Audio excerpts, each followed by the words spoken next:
Welcome to the Deep Dive, where we plunge into your sources to uncover the most important insights and, really give you the shortcut to being well-informed. Hi there. Today, we are tackling a book that didn't just, add to the conversation about business strategy.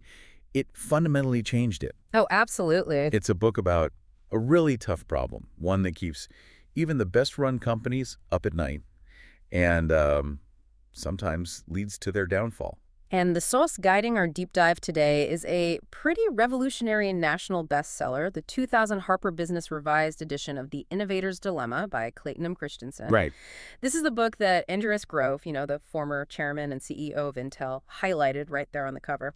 He called it something that addresses a tough problem that most successful companies will face eventually. It's lucid, analytical, and scary. Scary is absolutely right. It really flips a lot of conventional wisdom on its head, doesn't it? It really does. You think doing everything right is the key to success. And then this book comes along and says, well, sometimes doing everything right is exactly why you fail when you're facing certain kinds of change. Yeah. And it's unsettling. It presents a paradox, truly a dilemma that successful managers and companies find themselves kind of trapped in.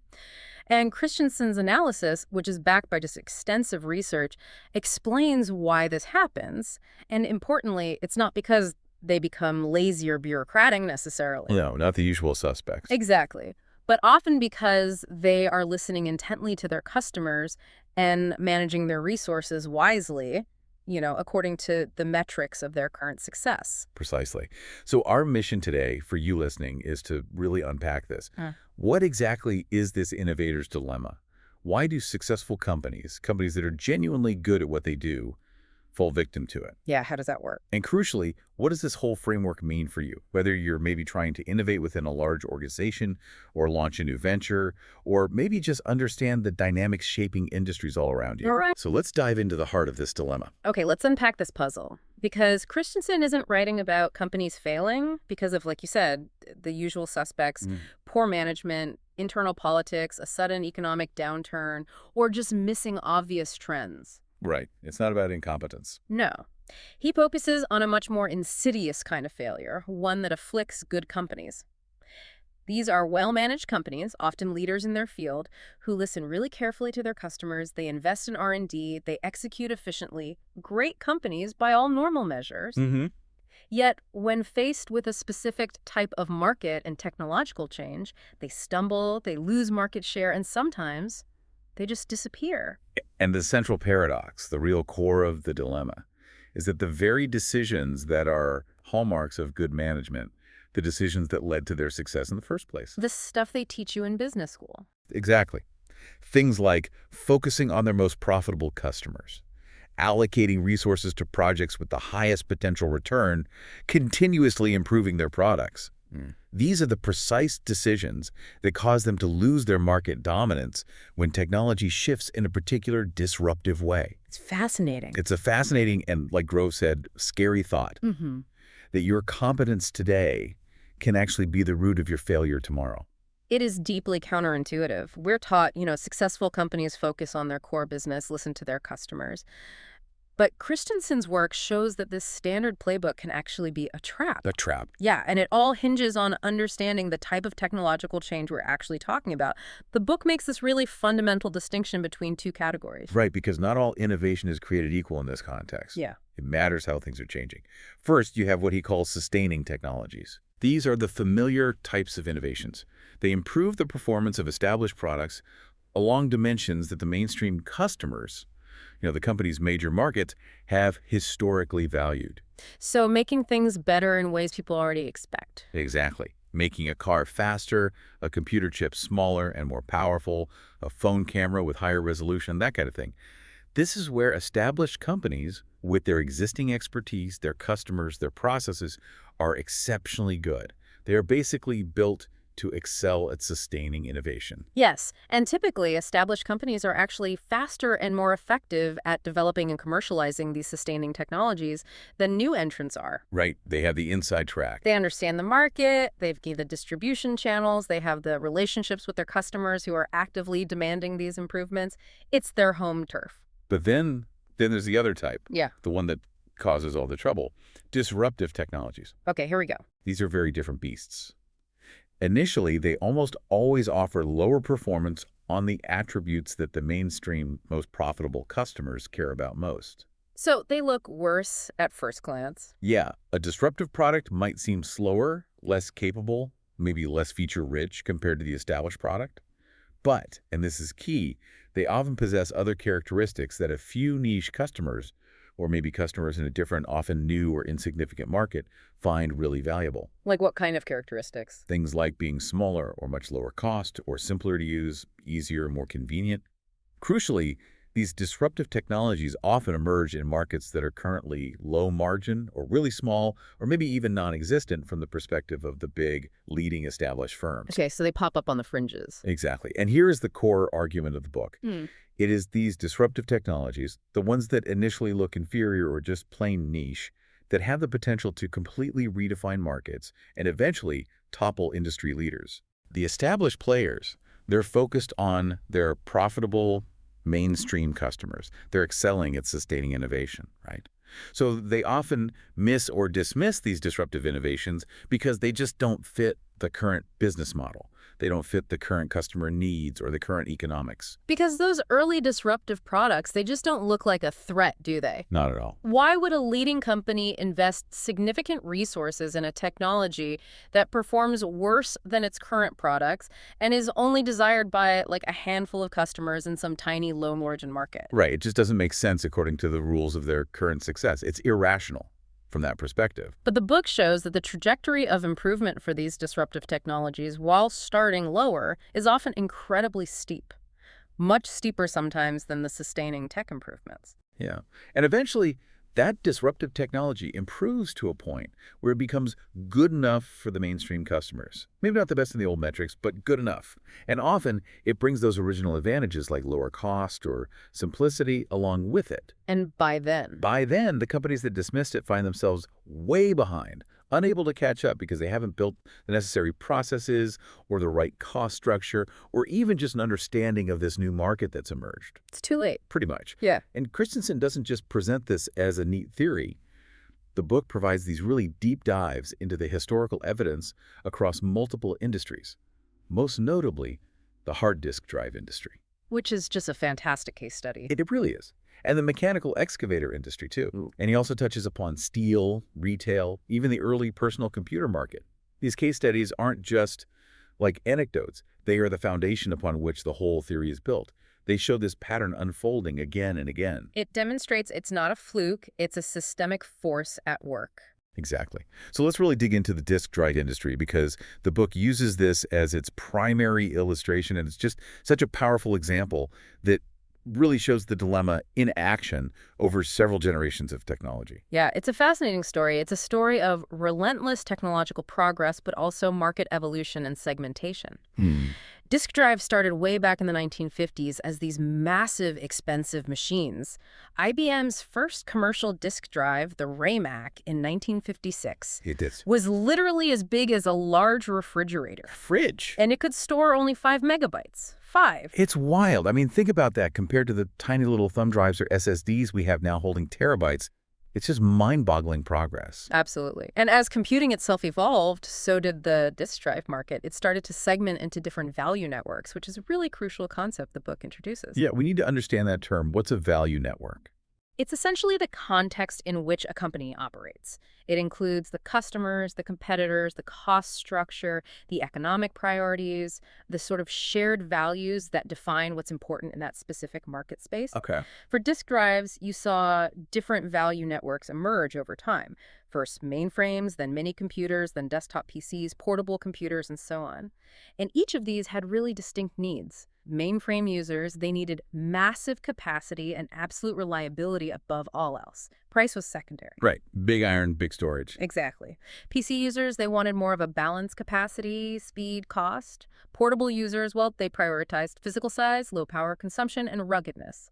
They were often willing to accept lower capacity initially if the drive was small enough and tough enough. Different needs, different priorities, different value networks. Precisely. And accompanying this segmentation was this dramatic decrease in the physical size of the drives themselves.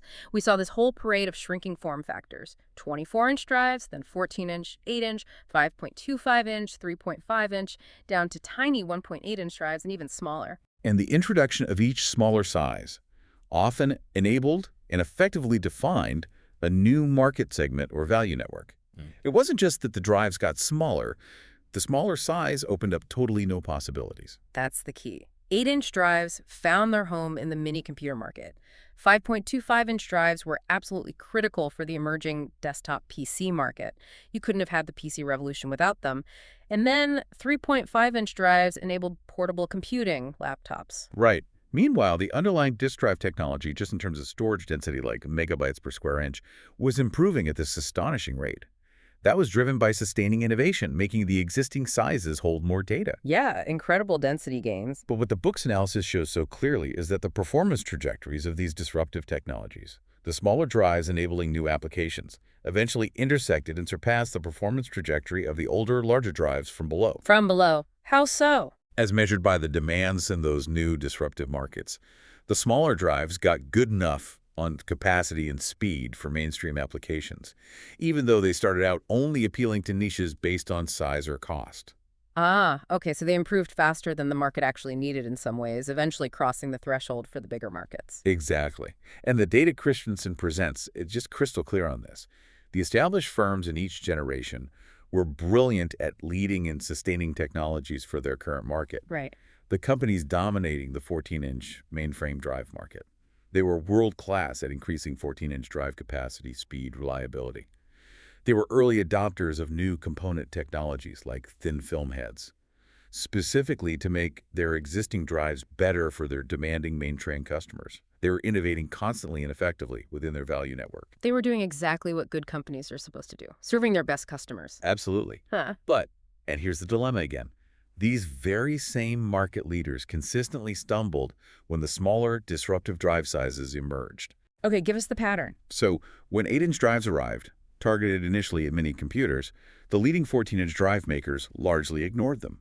Why?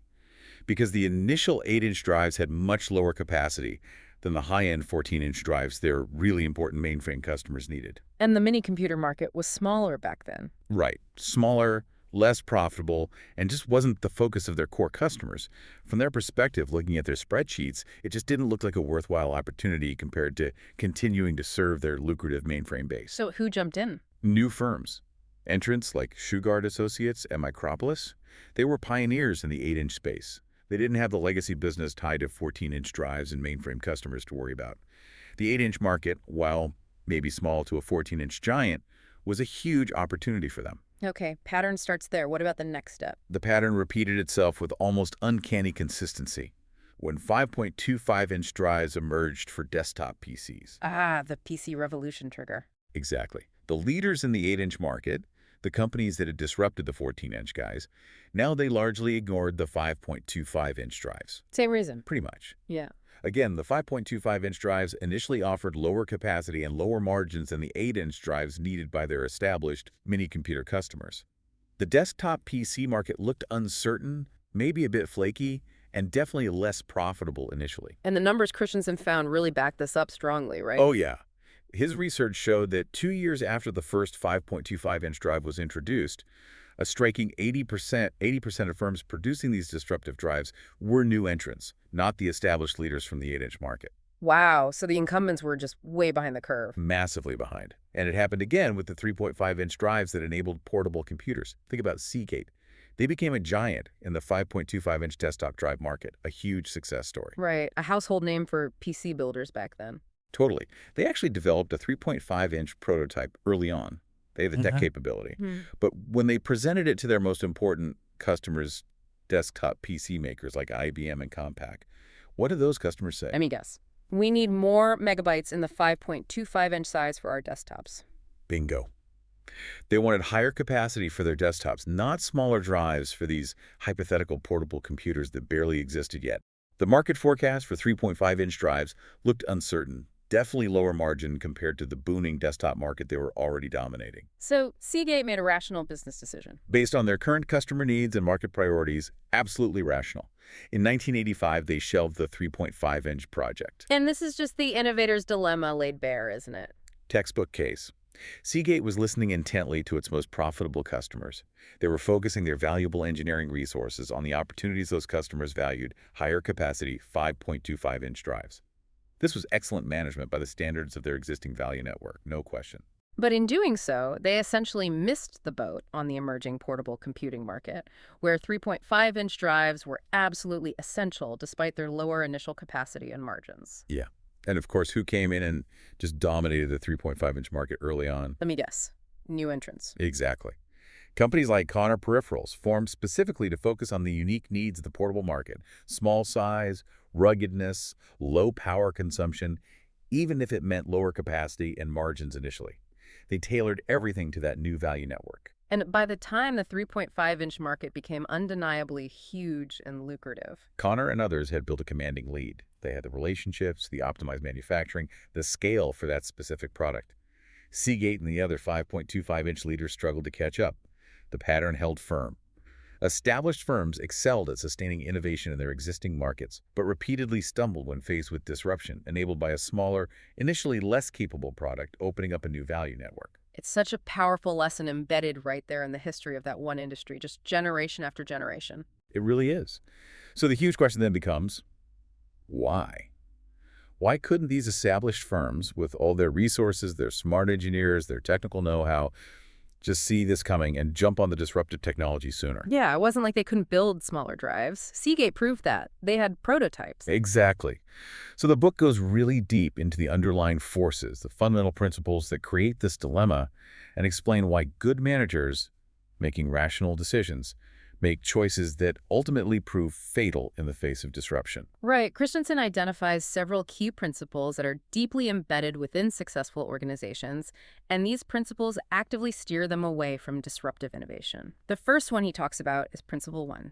Companies depend on customers and investors for resources. Okay, sounds obvious, but what's the catch? Well, it seems obvious, right? But its implication for innovation is profound.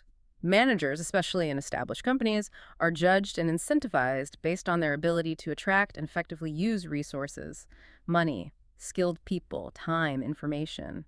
And where do these critical resources come from? From selling stuff to customers and getting money from investors. Primarily, yes. Selling products to customers and attracting investment from investors. Which means, naturally and totally rationally, managers prioritize the projects that promise the highest return on investment and satisfy the demands of their most important customers and investors.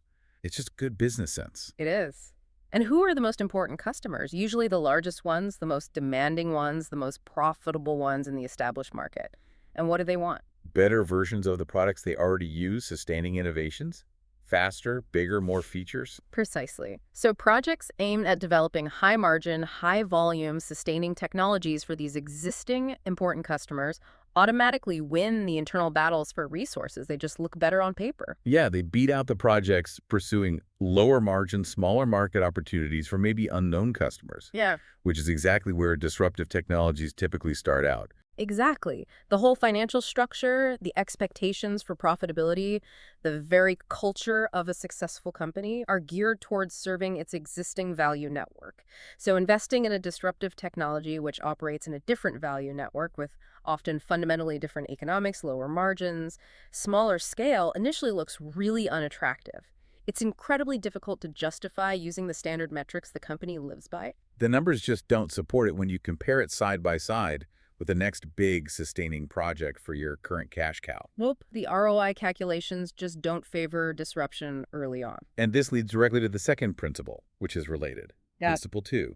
Small markets don't solve the growth needs of large companies. Right. Disruptive technologies, because they initially serve new or niche markets, start out small. The markets themselves are small. And for a large, successful company, especially one that's publicly traded, keeping that stock price up and fulfilling investor expectations requires consistent, often really significant growth.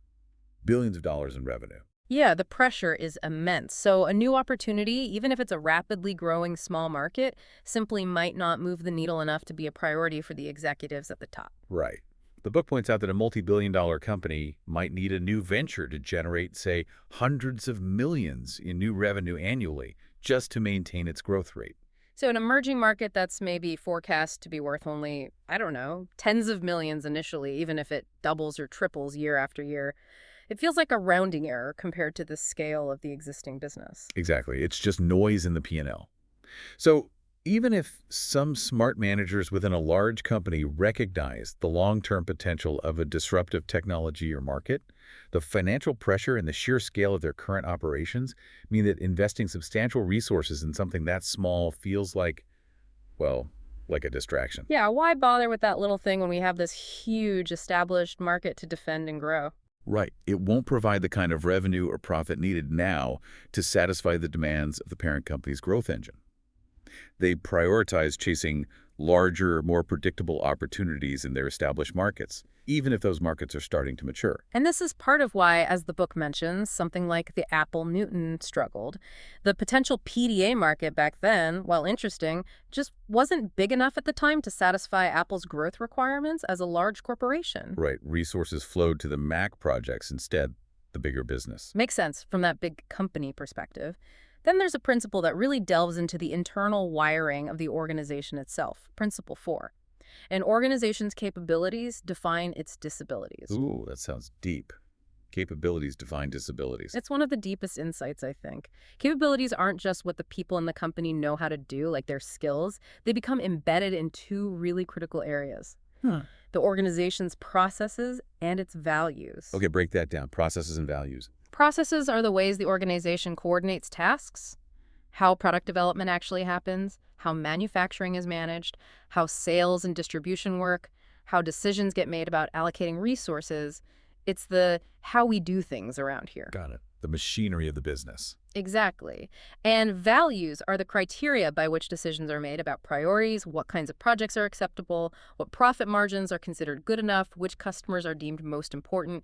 It's the why we prioritize things this way. Okay, so how do these become disabilities? Well, over time, in a successful company, these processes and values become incredibly well-honed and efficient at executing the tasks required by the mainstream business, which is usually focused on sustaining innovation for its established customer base. They become the company's strengths, the source of its competitive advantage. Makes sense. You get really good at doing what makes you successful. But here's the kicker.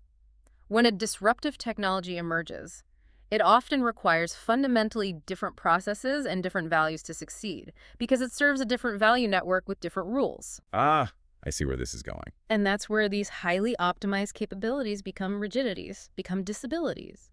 An organization's processes, perfectly tuned for developing, building, and selling complex, high-performance, high-margin products to sophisticated customers, are often way too slow, too expensive, or just plain ineffective when trying to develop, build, and sell a simpler, lower-cost product to a completely different kind of customer base with different needs. Yeah, the machine is built for one thing, and it can't easily retool for something totally different. Exactly. And similarly, the company's values the things that guide decision-making that prioritize high margins and large market opportunities actively make it difficult, almost impossible, to justify investing in the low-margin, small market opportunities where disruption typically begins.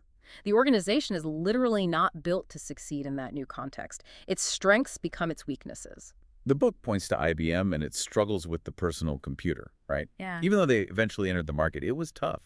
Yeah. IBM had brilliant engineers, immense technical capacity. They could build PCs, technically, but their processes and values were so deeply embedded in the mainframe and mini-computer world. That world required completely different approaches to design, manufacturing, sales channels, customer support, everything. The way you sell a multi-million-dollar mainframe is just vastly different from how you sell a $2,000 PC through a retail store. Totally different universe. IBM's structure and culture, which were so powerful in their core business, actually became a disability when trying to compete effectively in the nascent personal computing value network early on. It wasn't just a matter of technical skill, it was about the organizational DNA. Could they fundamentally change their operating model and their decision criteria? Very hard to do. Okay, that makes a lot of sense. What's the last principle? The last one Christensen highlights is Principle 5. Technology supply may not equal market demand. Technology supply. Market demand. This principle highlights something we often see. The rate at which companies are able to improve the performance of their established technologies can actually overshoot what the mainstream market actually demands, or can even absorb over time. Overshoot, like they make things too good. In a sense, yes. Driven by competition within their established market, companies keep making their products better and better along the traditional performance metrics: faster processors, more megapixels, higher capacity, adding features and performance, even if the average customer in the main market doesn't really need or can't even fully utilize that level of performance anymore. Like having a Ferrari engine in a car you only use for school runs. Kind of, yeah. And as this overshoot happens, a gap opens up at the lower end. The mainstream market is now being served by products that are potentially more complex and expensive than many customers might truly need for the job they want done. Okay, so there's an opening. Exactly. And into this gap steps the disruptive technology. It starts below the performance level needed by the mainstream market on those traditional metrics, but it's simpler or cheaper or more convenient or smaller. It appeals to a different set of needs or a different group of customers entirely, ones who are maybe shut out of the main market before. And critically, as we discussed, the disruptive technology improves rapidly along its own performance trajectory. Often, it improves faster than the rate at which demand for performance increases in the new market it initially serves. Right. And eventually, its performance trajectory intersects and surpasses the demands of the mainstream market. It reaches a point where it becomes good enough for those mainstream customers on the metrics they care about. But by then, the disruptive technology often has a significant cost advantage, or other benefits like simplicity or convenience, derived from its original different structure. And the established players who stuck religiously to their high-performance trajectory are suddenly left behind, looking complex and overpriced. This explains perfectly why the disk drive companies kept pushing capacity higher and higher on their 14-inch or 8-inch or 5.25-inch drives. They were satisfying the demands of their existing high-paying customers who wanted more, more, more. That was rational, sustaining innovation. Right. But while they were doing that, the smaller disruptive drives, the 8-inch, the 5.25, the 3.5, were improving rapidly in capacity and maintaining their size cost advantage.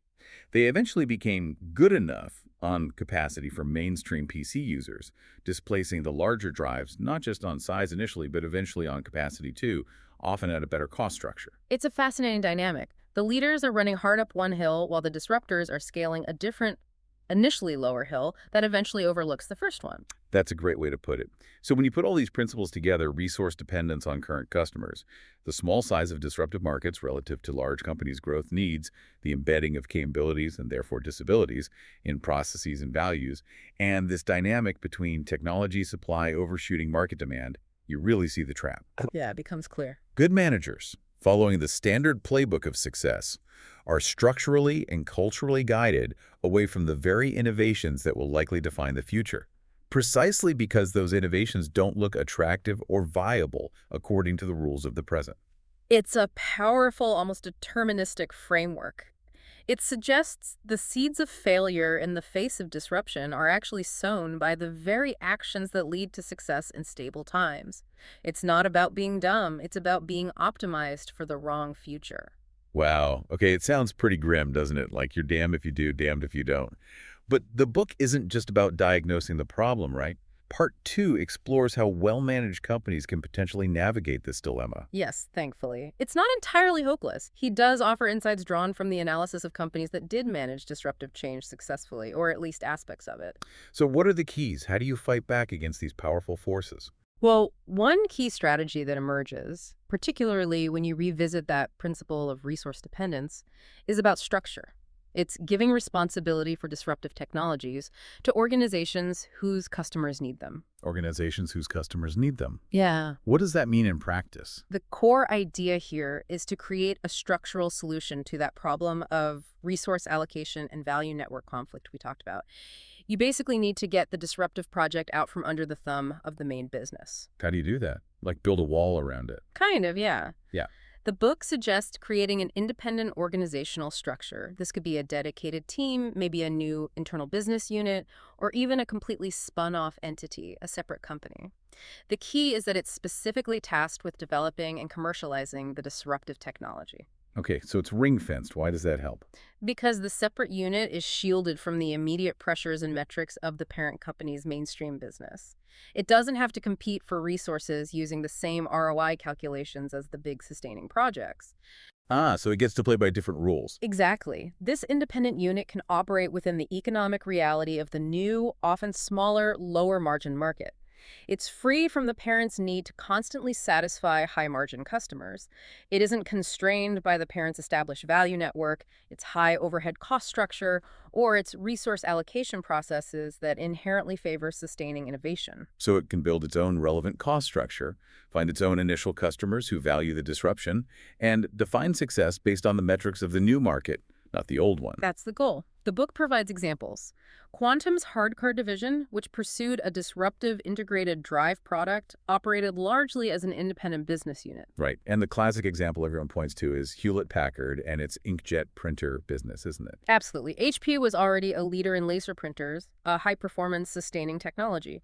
But they also saw the potential of inkjet, which was initially lower resolution, slower, but much cheaper and simpler, perfect for the emerging desktop PC market. A classic disruptive technology. So what did HP do? Did they try to develop inkjet within the laser printer division? No, and that was crucial. They didn't try to embed inkjet within their highly successful high-motion laser printer division, where it would have likely been starved or judged by the wrong standards.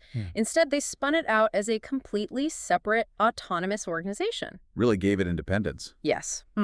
This allowed the inkjet business to develop its own very different lower cost structure, its own manufacturing processes, its own sales channels, and build relationships with its own customer-based PC users, free from the pressures and the priorities of the established laser business.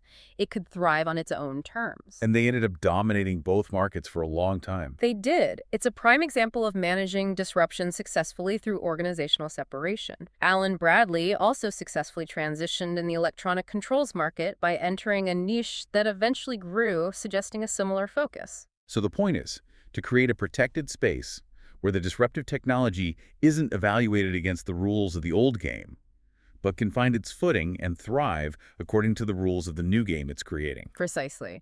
And this ties directly into a related strategy, which addresses that second principle about small markets.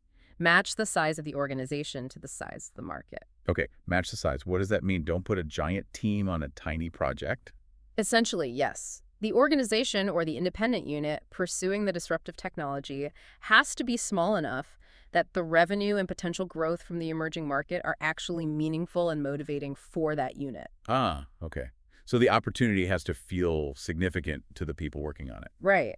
If you embed a small disruptive project within a huge division or the main corporation, it's almost inevitably going to be a low priority. It just won't generate enough revenue or profit quickly enough to satisfy the large company's expectations or even get the attention of senior management.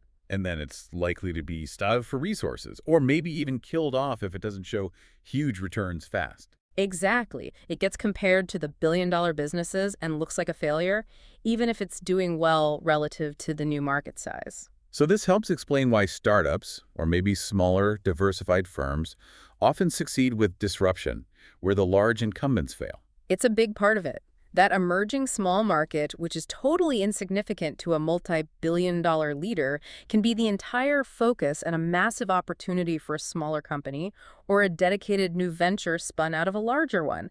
They can dedicate all their resources and attention to making that small market work, refining the product just for those specific early customers, and building a competitive position while the incumbent is distracted by its larger existing business. They can afford to care about the small wins in the beginning. They have to care. It's their whole reason for being. This also highlights why Christensen argues that waiting is often a losing strategy. You mentioned Seagate waiting for the 3.5-inch market to become large enough. That didn't work out so well, did it? No, it's a classic example of the peril of waiting. By waiting for the market to mature and meet their large company size criteria, they missed the critical early period. That was when entrants like Connor Peripherals could focus intensely on the specific needs of that portable market, not just capacity, but size, ruggedness, power consumption, and build a dominant position. They got locked in with the early customers, figured out the manufacturing. Exactly. By the time the market was undeniably large enough for Seagate and the other incumbents to take seriously, the pioneers had established significant advantages. They had the customer relationships in the new value network. They had manufacturing processes tuned for the disruptive product. They had achieved scale. Catching up was incredibly hard. So the data actually showed that being a first mover in these disruptive transitions, whether you were an incumbent managing it right or a new entrant, was much better than waiting. Yes, the analysis suggested that companies that were first movers in these disruptive transitions were significantly more likely to succeed in the long run than those that waited for the market to become proven and large. It's counterintuitive for a big company to jump into a tiny, uncertain market, but the book suggests that doing so through a dedicated, appropriately sized organizational unit is really key to avoiding the dilemma. Okay, so these strategies create a separate unit, match the size to the market, don't wait too long. They sound logical when you lay them out like this, but I imagine they are incredibly difficult to actually implement in practice within a large, successful organization. Oh, absolutely. Because they go directly against the grain. They challenge the powerful internal forces, the established processes, the financial metrics, the culture, everything that defines success in the core business. It takes real leadership and conviction to make it happen. Yeah, you're fighting against the very system that made the company successful. Now, the book doesn't just stick to disk drives and computers, right? Hmm. It argues this dilemma isn't confined to the tech sector. Not at all. Christensen provides compelling examples across other, quite different industries that show these same dynamics at play. It suggests this is a more general business phenomenon. Okay, like what you mentioned mechanical excavators earlier. Right, the mechanical excavator industry. Back in the day, established firms dominated the market for large cable-actuated shovels.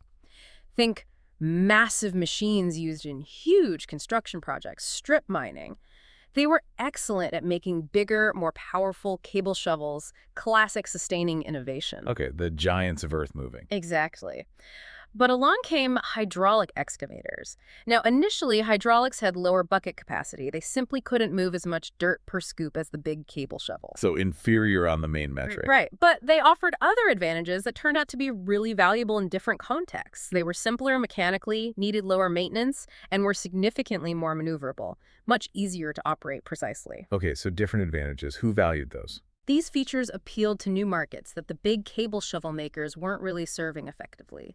Smaller jobs, like digging trenches for sewers and pipes, residential construction, landscaping. These customers didn't need massive capacity. They needed versatility, precision, and ease of use in tighter spaces. So a different value network again. And the established guys. Well, established firms like Bucyrus saw the hydraulic technology. They even tried incorporating it into their existing large machines, making hybrids. But they struggled to fully embrace the technology as a disruptive force targeting these new, smaller markets.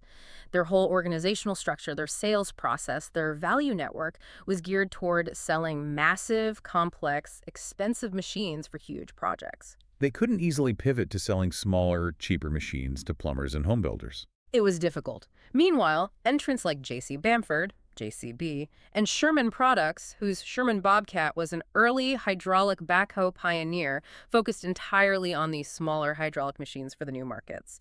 They built businesses optimized for those different customers and economics. And of course, as hydraulic technology improved, sustaining innovation within its value network, they eventually grew and started moving into larger applications, challenging the cable shovel incumbents even on their home turf. Same pattern. Disruption from below. What about steel? The steel industry provides another classic case. You had the huge integrated steel mills, enormous facilities using blast furnaces, basic oxygen furnaces. They focused on producing high-quality structural steel and sheet steel for major customers like car manufacturers and appliance makers. High volume, high quality, high margins, relatively speaking. They were the undisputed kings of that market. Okay, the traditional giants. Then, minimills emerged. They used a completely different process. Electric arc furnaces melting down scrap metal. Initially, minimills could only produce lower quality products like rebar, the reinforcing bars used in concrete. This served a lower-end, lower-margin market that the integrated mills weren't that interested in. Different technology, different input materials, different market segment. It sounds disruptive. Textbook description. It had a fundamentally different and often much lower cost structure compared to the integrated mills. And, predictably, the integrated mills largely dismissed minimills because their products were inferior and the rebar market was seen as low-margin commodity stuff. But guess what happened next? Exactly. Just like disruptive disk drives and hydraulic excavators, minimill technology improved rapidly. They figured out how to use their process to make higher quality steel through sustaining innovation within their own value network. They learned to make structural steel, then eventually high-quality sheet steel.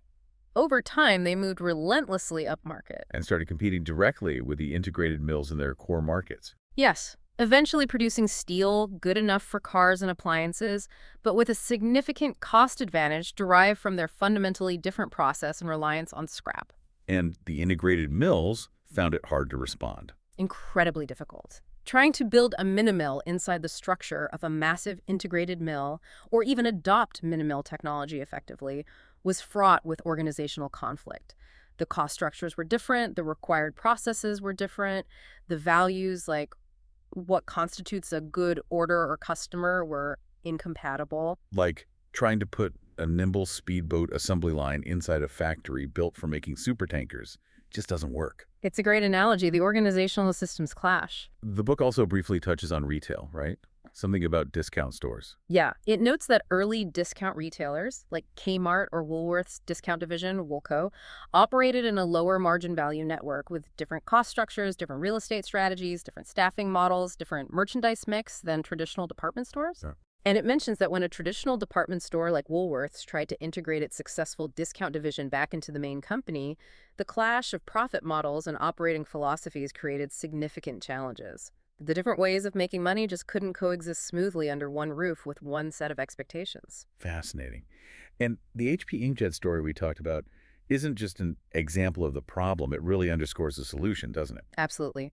The HP case study highlights how creating that separate, autonomous organization for inkjet allowed that business to develop its own distinct culture, its own cost structure, and its own relationship with its unique customer-based desktop PC users, which was very different from the laser printer value network serving businesses. Yeah. That organizational autonomy was absolutely key to its success and HP's ability to thrive in both the established and the disruptive market simultaneously, at least for a time. Right. And on the flip side, that Apple Newton failure you mentioned earlier really highlights that small market principle again. Right. It does. Apple poured immense talent and resources into the Newton. It was technically ambitious, but the potential market for personal digital assistants back then just wasn't large enough to be a major growth driver for a company the size of Apple, which was laser focused on the much larger Mac market. So resources and attention naturally gravitated towards the bigger opportunities, the Mac projects, leaving the Newton project, despite its innovation, kind of vulnerable and undersupported relative to its needs. Yeah, it couldn't command the internal clout needed to really thrive against the backdrop of Apple's larger business priorities at the time. The market size just didn't fit the corporation's scale. Okay, so drawing all these examples and principles together, let's try to boil it down.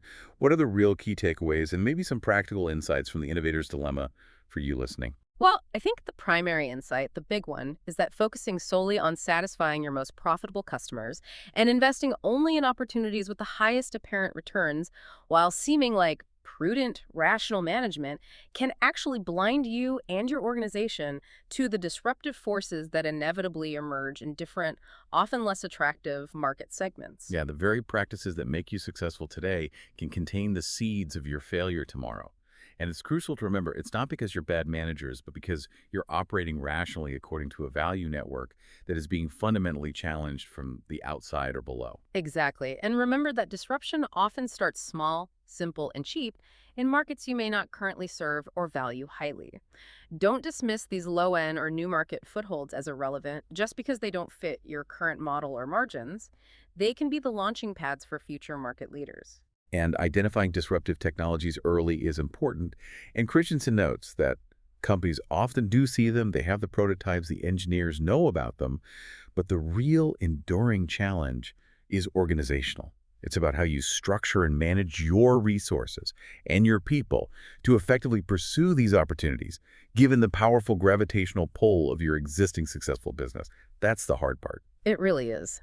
And the source strongly suggests that creating those specific organizational structures, whether they're independent teams, new business units, or actual spin-offs that are free from the constraints and the metrics of the mainstream value network and are sized appropriately for the emerging smaller market. That's a critical strategy. You need to create a safe space, a different environment where the disruptive innovation can be nurtured and evaluated on its own terms, according to the economics and demands of its target market, not the parents. It's also essential, I think, to look beyond just what your current customers in your existing market say they need today. You need to think about the underlying jobs customers are trying to get done, as Christensen later elaborated in other work. How might simpler, more convenient, or lower-cost technologies in adjacent or entirely new markets eventually address those fundamental jobs in a disruptive way? This requires looking outside your traditional customer base and maybe even questioning what business you're really in. That's a great point. And finally, you have to recognize that your organization's processes and values, which are massive strengths and keys to efficiency in your current business, can become significant disabilities when you need to compete in a new, fundamentally different value network. Succeeding with disruption might require consciously building new processes, developing a different cost structure, and embracing a completely different set of criteria for evaluating and prioritizing opportunities. It often means allowing different parts of your organization to live by different rules, which is culturally very challenging. So bringing it all together, what does this all mean at the end of the day? The innovator's dilemma tells us that success in one era, built on excelling within a specific value network, can ironically make you incredibly vulnerable to the forces shaping the next era. It's not about being caught off guard, technically, usually. It's about being trapped by your own rational, successful processes and financial structure. It's a dilemma that arises from doing things right for the current market, not necessarily from doing things wrong overall. And this raises a truly profound question for anyone leading or working within an established organization. How can a company build an organizational capability to simultaneously optimize for the demands of today's successful business, satisfying those crucial existing customers, delivering predictable profits, while also being genuinely open to, capable of embracing and effectively nurturing the seeds of tomorrow's disruption, especially when those seeds look so unattractive, maybe even threatening by today's standards? Yeah, is it truly possible to excel at both sustaining and disrupting within the same overall structure?